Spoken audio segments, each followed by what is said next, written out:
Hi everyone, it's Gabriella Agustinelli from Berardi Immigration Law, and just in time for Christmas, the Department of State has dropped us a massive gift.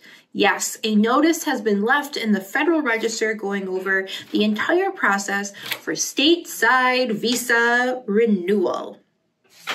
Very exciting, you guys. So why don't we dive right in and go over all the details?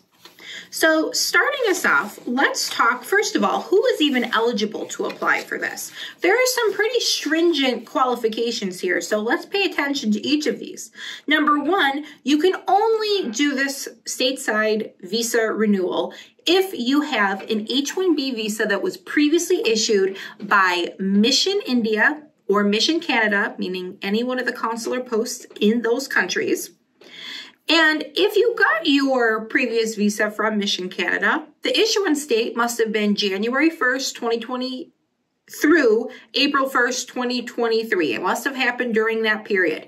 But if you got your last visa from Mission India, it's even more stringent.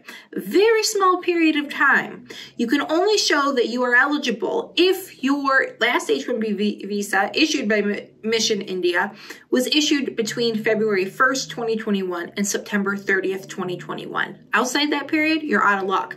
Here's something else you're out of luck for. If you were hoping to do the stateside visa processing thing for you and your whole family and knock everybody out in one try, not going to happen. The Federal Register indicates that this is only going to be a pilot program open for H-1B principals, not any H-4 spouses or children. You are not eligible for stateside visa processing if you are from a country that has a reciprocity fee subject to it. You are not eligible, you must be eligible for an in-person interview waiver, meaning at this point in time that you have received a visa within the last 48 months previously.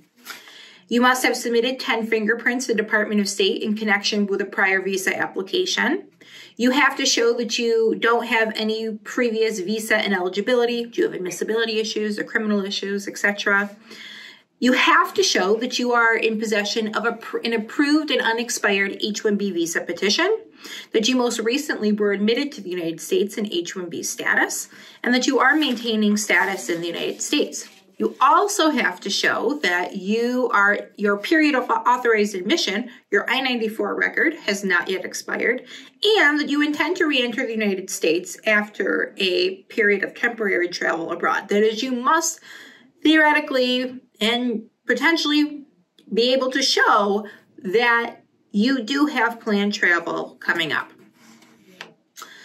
So, when is this going to happen? Well, the United States has announced that this pilot is going to begin January 29th. Now, over a course of 5 weeks, starting January 29th and ending February 26th, every week, the Department of State is going to open up 2,000 slots for visa interview, stateside visa interview waivers, stateside visa processing.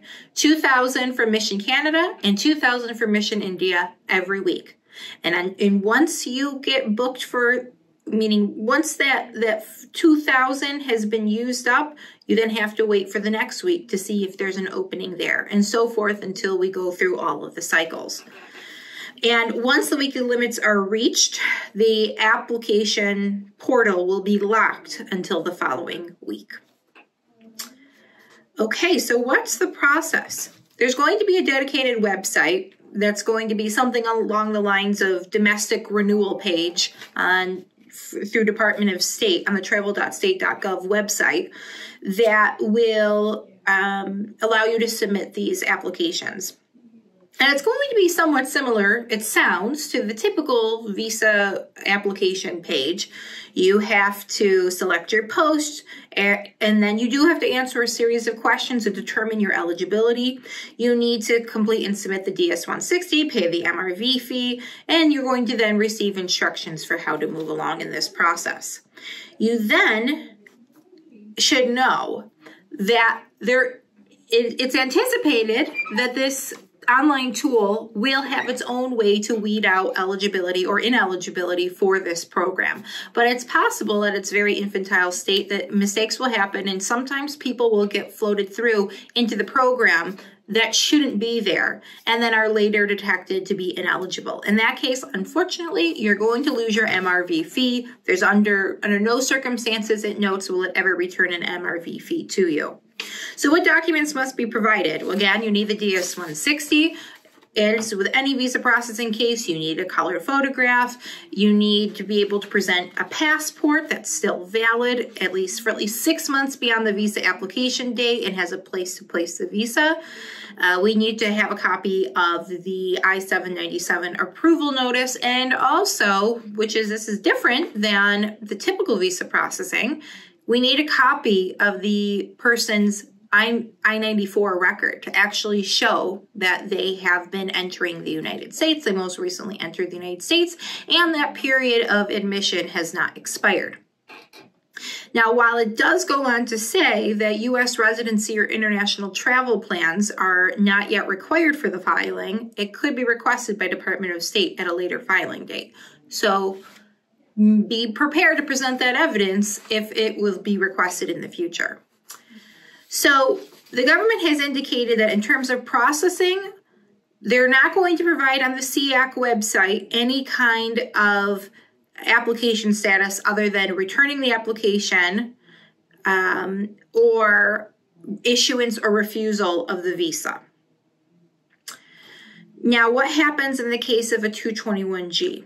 In that case, if a case that you will be given an opportunity to respond, and if you do respond by April 15th, 2024, and everything meets the requirements, they will go on to issue the visa. If not, and the case is denied, unfortunately, you're out of luck, and you must then proceed to a filing outside the United States in the typical fashion.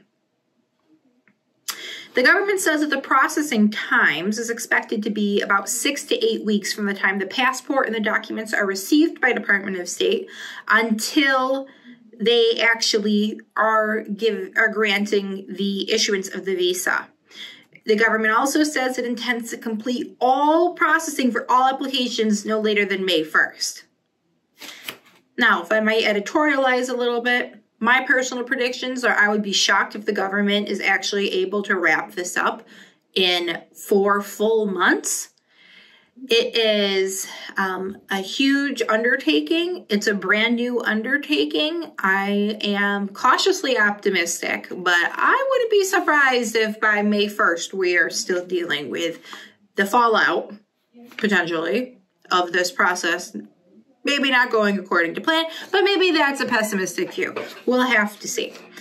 So ultimately, that's pretty much about it. And one more thing to add, that all issued visas with passports and documents submitted will be returned via USPS or courier service.